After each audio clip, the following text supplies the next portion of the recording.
Om Shanti 24 September 2025 प्रातः मुरली शिव भगवानकर मधुर महावाक्य। शिव बाबा कहते मिठे बच्चे, बाबा तुम मानकर ब्याटेरी को चार्ज करने आसिछंती। जेते तुमे बाबा स्मृति रे रहिब सेते तुमर ब्याटेरी चार्ज होई चलिब।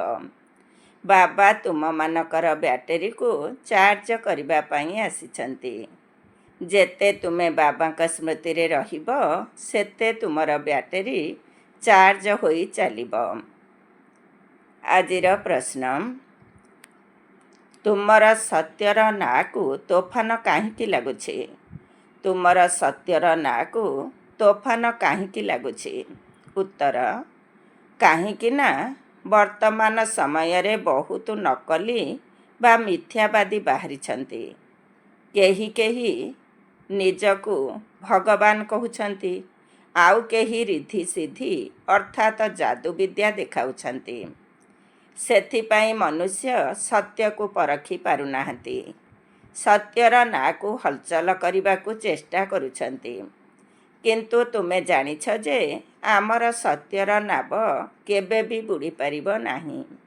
आजी जो माने विघ्न पकाउछंती से माने काली को बुझीजिबे जे सद्गतिर रास्ता यही ठारू ही मिलिबो।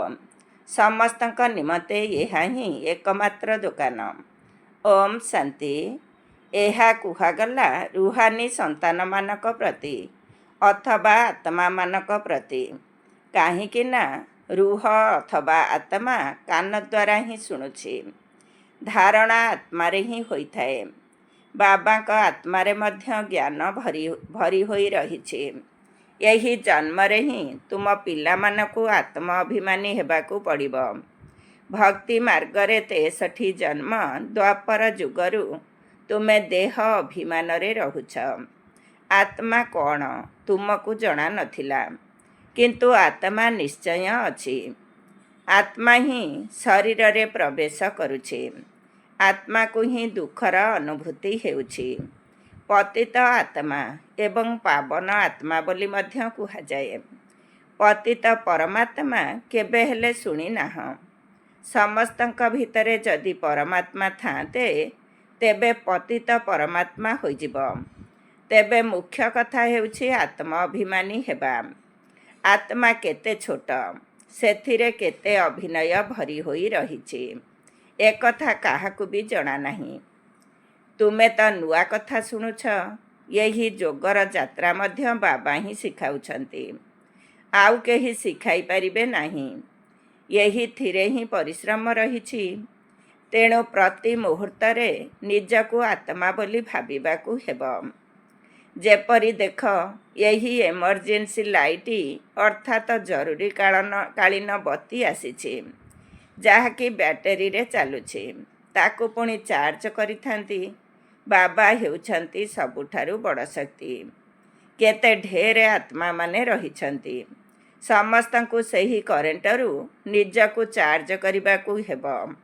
बाबा हेउछंती सर्वशक्तिमान। जदि आमे आत्मा माने तांको सहित जोग न लगाइबा तेबे आमर बैटेरी चार्ज किपरि हेबो। डिस्चार्ज हेबारे सारा कल्प लगी थाए। एबे पुणी बैटेरी को चार्ज करिबाकु पड़ुछि। पिला माने जानिछंती आमर बैटेरी डिस्चार्ज होई गलानी। एबे पुणी चार्ज करिबाकु पड़िबो। तेबे किपरि? बाबा कहउछंती मो सहित जोग लगाओ। एहा तो बहुत सहज बुझिबार कथा। बाबा कहउछंती मो सहित बुद्धि जोग लगाइले तुम आत्मारे शक्ति भरीजिब एवं तुमे सत प्रधान होइजिब। पाठ पढ़ा तो हेउछि रोजगार। जोग द्वारा तुमे पवित्र हेउछ, दीर्घायु हेउछ, बैटेरी चार्ज हेउछि। तेणु प्रत्येक देखिबा दरकार केते बाबांकु मने पकाउछंती। बाबांकु भूलिबा द्वारा ही बैटेरी डिस्चार्ज हेउछि। वर्तमान काहार हेले सच्चा संबंध नाही। तुम संतान मानकर ही सच्चा संबंध रहिछि। बाबा का स्मृति बिना ज्योति किपरि जाग्रत हेब? ଜ୍ଞାନ ମଧ୍ୟ କେବଳ ଏକମାତ୍ର ବାବା ହିଁ ଦେଇଥାନ୍ତି।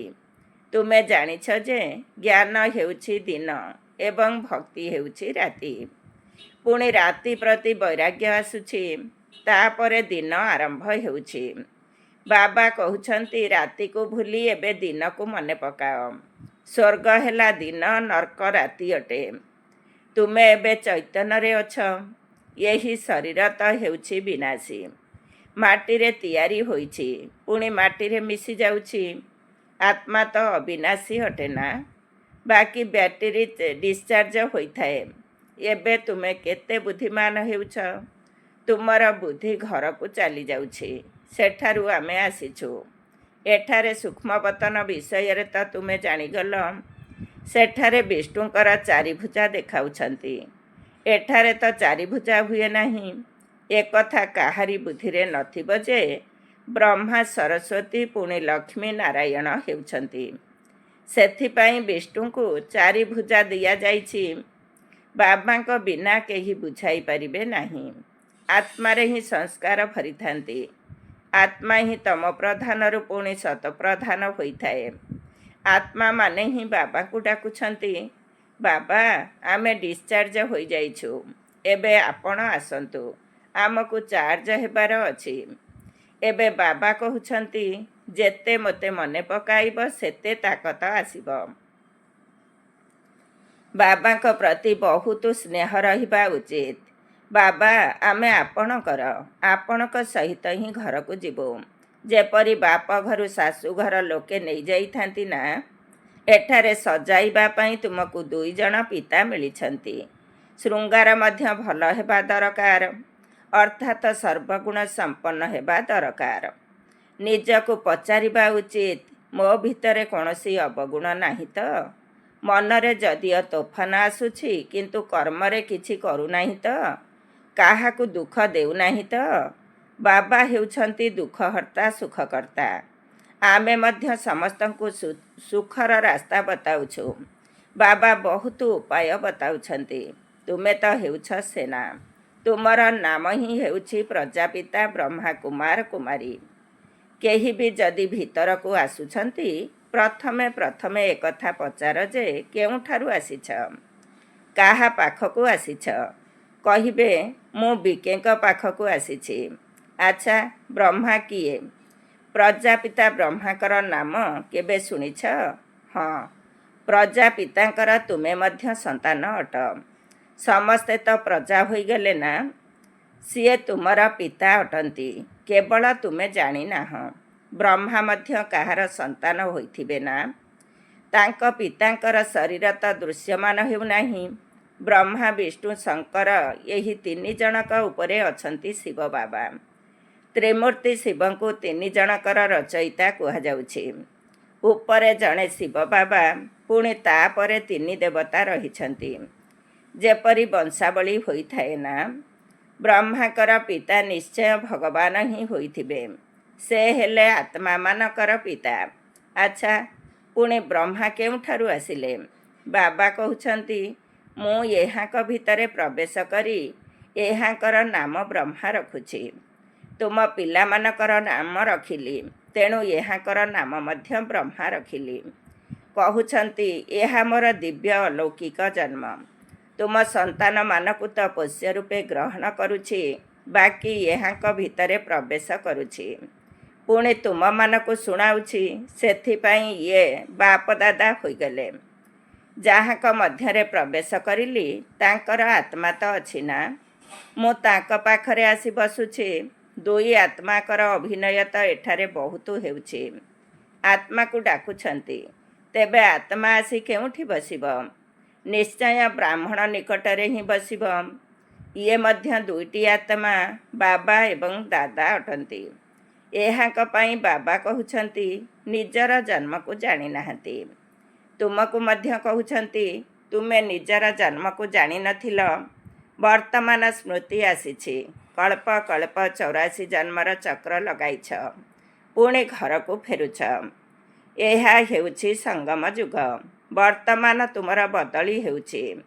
ଯୋଗ ଦ୍ୱାରା ତୁମେ ଶତପ୍ରଧାନ ହୋଇଯିବ। ବ୍ୟାଟେରୀ ଚାର୍ଜ ହୋଇଯିବ।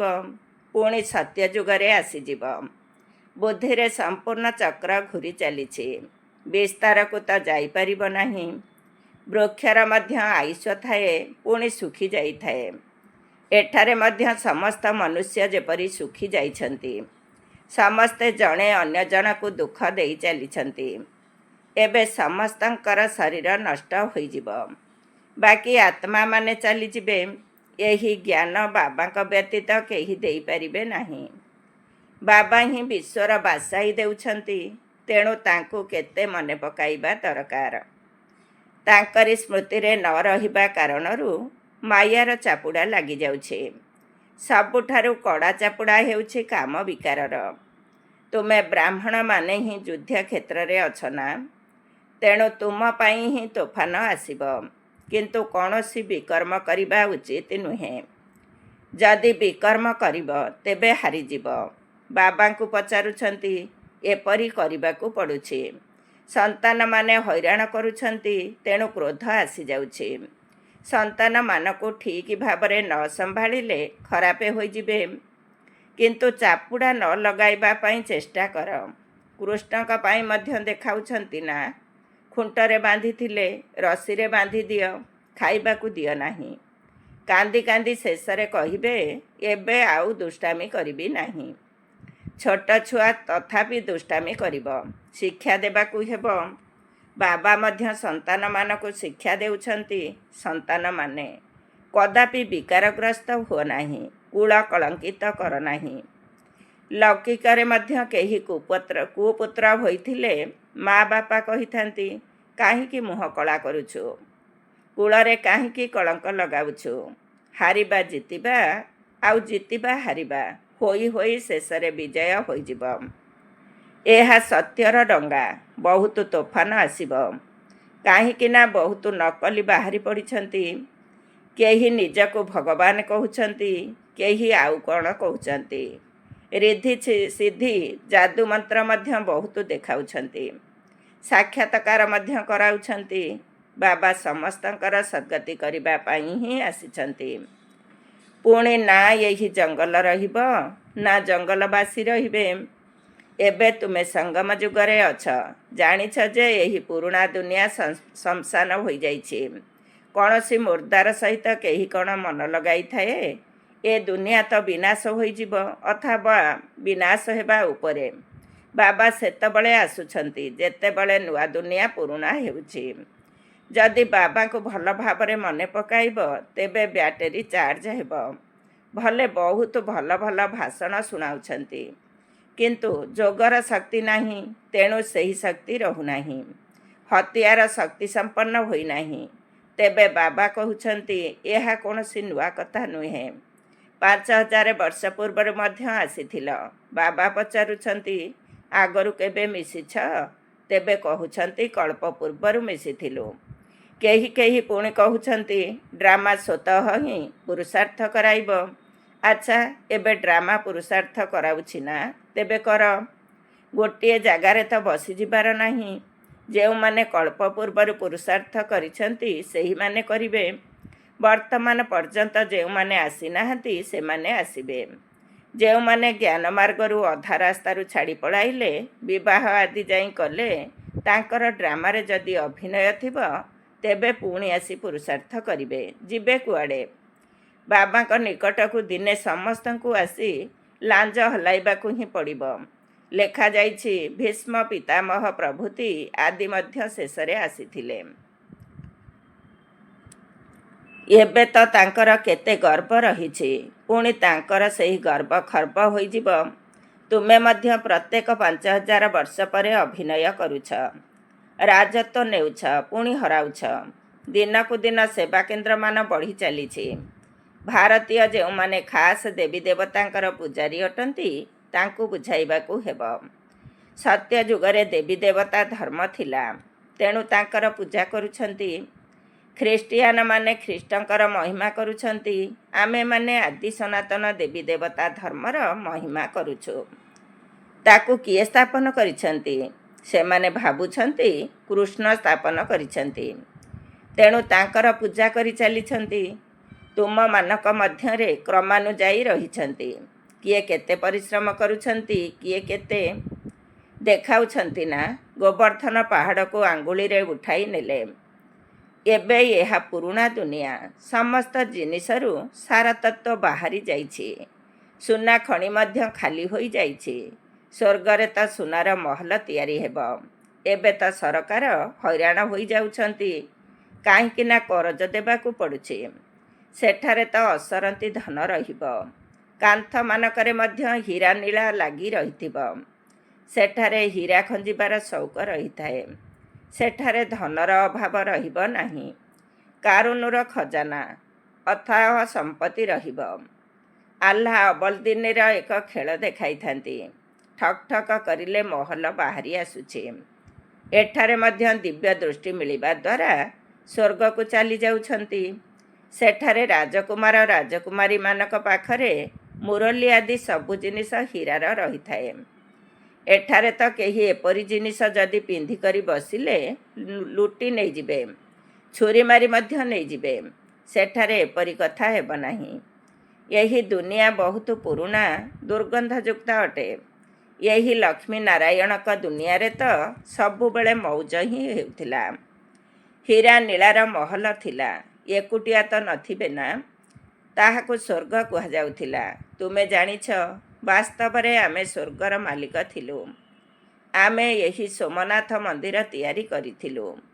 ଏହା ବୁଝୁଛନ୍ତି ଯେ ଆମେ କ'ଣ ଥିଲୁ, ପୁଣି ଭକ୍ତି ମାର୍ଗରେ କିପରି ମନ୍ଦିର ତିଆରି କରି ପୂଜା କଲୁ। ଆତ୍ମା ଭିତରେ ନିଜର 84 ଜନ୍ମର ଜ୍ଞାନ ରହିଛି। କେତେ ହୀରା ନୀଳା ଥିଲା, ସେସବୁ କୁଆଡ଼େ ଗଲା? ଧୀରେ ଧୀରେ ସବୁ ଖଲାସ ହୋଇଗଲା। ମୁସଲମାନମାନେ ଆସି ଏତେ ଲୁଟି ନେଇଗଲେ, ଯାହାକି କବରରେ ଯାଇ ହୀରା ଲଗାଇଲେ, ତାଜମହଲ ଆଦି ତିଆରି କଲେ। ପୁଣି ବ୍ରିଟିଶ ସରକାର ସେଠାରୁ ଖୋଳି କରି ନେଇଗଲେ। ଏବେ ତ କିଛି ବି ନାହିଁ। ଭାରତ ଗରିବ ହୋଇଯାଇଛି। କରଜ ଉପରେ କରଜ ନେଇ ଚାଲିଛନ୍ତି। ଶସ୍ୟ ଚିନି ଆଦି କିଛି ମିଳୁନାହିଁ। ଏବେ ବିଶ୍ୱକୁ ବଦଳିବାକୁ ହେବ। କିନ୍ତୁ ତାହା ପୂର୍ବରୁ ଆତ୍ମାର ବ୍ୟାଟେରୀକୁ ଶତପ୍ରଧାନ କରିବା ପାଇଁ ଚାର୍ଜ କରିବାକୁ ହେବ। ବାବାଙ୍କୁ ନିଶ୍ଚୟ ମନେ ପକାଇବାକୁ ହେବ। ବୁଦ୍ଧିର ଯୋଗ ବାବାଙ୍କ ସହ ରହିଥାଉ। ତାଙ୍କଠାରୁ ହିଁ ବର୍ଷା ମିଳିଥାଏ। ମାୟା ସହିତ ଏଥିରେ ହିଁ ଯୁଦ୍ଧ ହେଉଛି। ଆଗରୁ ଏହି କଥାକୁ ତୁମେ ବୁଝିପାରୁ ନଥିଲ। ଯେପରି ଅନ୍ୟମାନେ ଅଛନ୍ତି, ସେହିପରି ତୁମେମାନେ ମଧ୍ୟ ଥିଲ। ଏବେ ତୁମେ ହେଉଛ ସଙ୍ଗମଯୁଗୀ, ଆଉ ସେମାନେ ସମସ୍ତେ କଳିଯୁଗୀ ଅଟନ୍ତି। ମନୁଷ୍ୟ କହିବେ, ଏମାନଙ୍କୁ ତ ଯାହା ଆସୁଛି ତାହା କହି ଚାଲିଛନ୍ତି, କିନ୍ତୁ ବୁଝାଇବା ପାଇଁ ଯୁକ୍ତି ମଧ୍ୟ ରହିଛି ନା। ଧୀରେ ଧୀରେ ତୁମମାନଙ୍କର ବୃଦ୍ଧି ହୋଇ ଚାଲିବ। ଏବେ ବାବା ବଡ଼ ବିଶ୍ୱବିଦ୍ୟାଳୟ ଖୋଲୁଛନ୍ତି। ଏଥିରେ ବୁଝାଇବା ପାଇଁ ଚିତ୍ର ତ ଦରକାର ନା।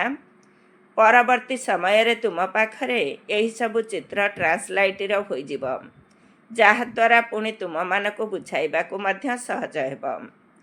ତୁମେ ଜାଣିଛ, ବାବାଙ୍କର ସ୍ମୃତି ଏବଂ ଜ୍ଞାନ ଦ୍ୱାରା ଆମେ ନିଜର ରାଜତ୍ୱ ପୁଣି ଥରେ ସ୍ଥାପନା କରୁଛୁ। ମାୟା ମଝିରେ ବହୁତ ଧୋକା ଦେଉଛି। ବାବା କହୁଛନ୍ତି, ଧୋକାରୁ ବଞ୍ଚିକରି ରୁହ। ଯୁକ୍ତି ତ ବତାଇ ଚାଲିଛନ୍ତି। ମୁଖ ଦ୍ୱାରା କେବଳ ଏତିକି କୁହ ଯେ ବାବାଙ୍କୁ ମନେ ପକାଅ, ତେବେ ତୁମର ବିକର୍ମ ବିନାଶ ହେବ ଏବଂ ତୁମେ ଏହିପରି ଲକ୍ଷ୍ମୀ ନାରାୟଣ ହୋଇଯିବ। ଏହି ବ୍ୟାଚ୍ ଆଦି ଭଗବାନ ନିଜେ ତିଆରି କରିଛନ୍ତି। ତେଣୁ ଏହାର କେତେ ସମ୍ମାନ ହେବା ଦରକାର। ଆଚ୍ଛା, ମିଠା ମିଠା ଶିଖିଲଧେ ସନ୍ତାନମାନଙ୍କ ପ୍ରତି ମାତା ପିତା ବାପଦାଦାଙ୍କର ମଧୁର ସ୍ନେହ ସମ୍ପନ୍ନ ଶୁଭେଚ୍ଛା ଏବଂ ସୁପ୍ରଭାତ। ଆତ୍ମିକ ପିତାଙ୍କର ଆତ୍ମିକ ସନ୍ତାନମାନଙ୍କୁ ନମସ୍ତେ। ଆମ ଆତ୍ମିକ ସନ୍ତାନମାନଙ୍କର ଆତ୍ମିକ ମାତା ପିତା ବାପଦାଦାଙ୍କୁ ନମସ୍ତେ ନମସ୍ତେ, ସୁପ୍ରଭାତ। ଧାରଣା ପାଇଁ ମୁଖ୍ୟ ସାର 1 ନମ୍ବର। ସର୍ବଗୁଣରେ ନିଜର ଶୃଙ୍ଗାର କରିବାକୁ ହେବ। କେବେ ବି କାହାକୁ ଦୁଃଖ ଦେବାର ନାହିଁ। ସମସ୍ତଙ୍କୁ ସୁଖର ରାସ୍ତା ବତାଇବାକୁ ହେବ। 2 ନମ୍ବର। ସାରା ସଂସାର ଶ୍ମଶାନ ପାଲଟି ଯାଇଛି। ସେଥିପାଇଁ ଏହା ସହିତ ମନ ଲଗାଇବାର ନାହିଁ। ସ୍ମୃତିରେ ରହୁ ଯେ ଏବେ ଆମେ ଏଠାରୁ ଟ୍ରାନ୍ସଫର ହେଉଛୁ। ଆମକୁ ତ ନୂଆ ଦୁନିଆକୁ ଯିବାକୁ ହେବ। ଆଜିର ବରଦାନ। ମାୟା ବା ବିଘ୍ନଠାରୁ ସୁରକ୍ଷିତ ରହୁଥିବା ବାପ ଦାଦାଙ୍କର ଛତ୍ର ଛାୟାର ଅଧିକାରୀ ହୁଅ। ମାୟା ବା ବିଘ୍ନଠାରୁ ସୁରକ୍ଷିତ ରହୁଥିବା ବାପ ଦାଦାଙ୍କର ଛତ୍ର ଛାୟାର ଅଧିକାରୀ ହୁଅ। ଡିଟେଲ୍ସ: ଯେଉଁମାନେ ବାପ ଦାଦାଙ୍କର ଶିଖିଲଥା ଏବଂ ଗେହ୍ଲା ସନ୍ତାନ ଅଟନ୍ତି, ସେମାନଙ୍କୁ ବାପ ଦାଦାଙ୍କର ଛତ୍ରଛାୟା ଅଧିକାର ରୂପରେ ପ୍ରାପ୍ତ ହୋଇଥାଏ। ଯେଉଁ ଛତ୍ରଛାୟା ତଳକୁ ମାୟାର ଆସିବାର ଶକ୍ତି ନାହିଁ, ତେଣୁ ସେମାନେ ସର୍ବଦା ମାୟା ଉପରେ ବିଜୟୀ ହୋଇଥାନ୍ତି। ଏଭଳି ଯୋଗର ଛତ୍ରଛାୟା ସବୁ ବିଘ୍ନଠାରୁ ସୁରକ୍ଷିତ କରିଦିଏ, ଅର୍ଥାତ୍ କୌଣସି ପ୍ରକାରର ବିଘ୍ନ ଛତ୍ରଛାୟା ତଳେ ରହୁଥିବା ଆତ୍ମା ପାଖକୁ ଆସିପାରିବ ନାହିଁ। ଛତ୍ରଛାୟା ତଳେ ରହିବା ବାଲାଙ୍କ ପାଇଁ ମୁସ୍କିଲରୁ ମୁସ୍କିଲ କଥା ମଧ୍ୟ ସହଜ ହୋଇଯାଏ। ପାହାଡ଼ ଭଳି କଥା ହୋଇଥିଲେ ମଧ୍ୟ ତୁଳା ଭଳି ଅନୁଭବ ହୁଏ। ଆଜିର ସ୍ଲୋଗାନ: ପ୍ରଭୁ ପ୍ରିୟ, ଲୋକପ୍ରିୟ ଏବଂ ସ୍ୱୟଂ ପ୍ରିୟ ହେବା ପାଇଁ ସନ୍ତୁଷ୍ଟତାର ଗୁଣକୁ ଧାରଣ କର। ପ୍ରଭୁ ପ୍ରିୟ, ଲୋକପ୍ରିୟ ଏବଂ ସ୍ୱୟଂ ପ୍ରିୟ ହେବା ପାଇଁ ସନ୍ତୁଷ୍ଟତାର ଗୁଣକୁ ଧାରଣ କର। ଓମ୍ ଶାନ୍ତି। ଆଜିର ଅବ୍ୟକ୍ତ ଇସାରା: ଏବେ ଲଗନର ଅଗ୍ନିକୁ ପ୍ରଜ୍ୱଳିତ କରି ଯୋଗକୁ ଜ୍ୱାଳା ରୂପ କର। ବିଶେଷ କରି ଯୋଗର ଯାତ୍ରାକୁ ଶକ୍ତିଶାଳୀ କର। ଜ୍ଞାନ ସ୍ୱରୂପର ଅନୁଭବୀ ହୁଅ। ତୁମ ଭଳି ଶ୍ରେଷ୍ଠ ଆତ୍ମାମାନଙ୍କର ଶୁଭବୃତ୍ତି ବା କଲ୍ୟାଣର ବୃତ୍ତି ଏବଂ ଶକ୍ତିଶାଳୀ ବାତାବରଣ ଅନେକ ଛଟପଟ ହେଉଥିବା, ଭଟକୁଥିବା ତଥା ଚିତ୍କାର କରୁଥିବା ଆତ୍ମାମାନଙ୍କୁ ଆନନ୍ଦ, ଶାନ୍ତି ଓ ଶକ୍ତିର ଅନୁଭୂତି କରାଇବ। ଓମ୍ ଶାନ୍ତି।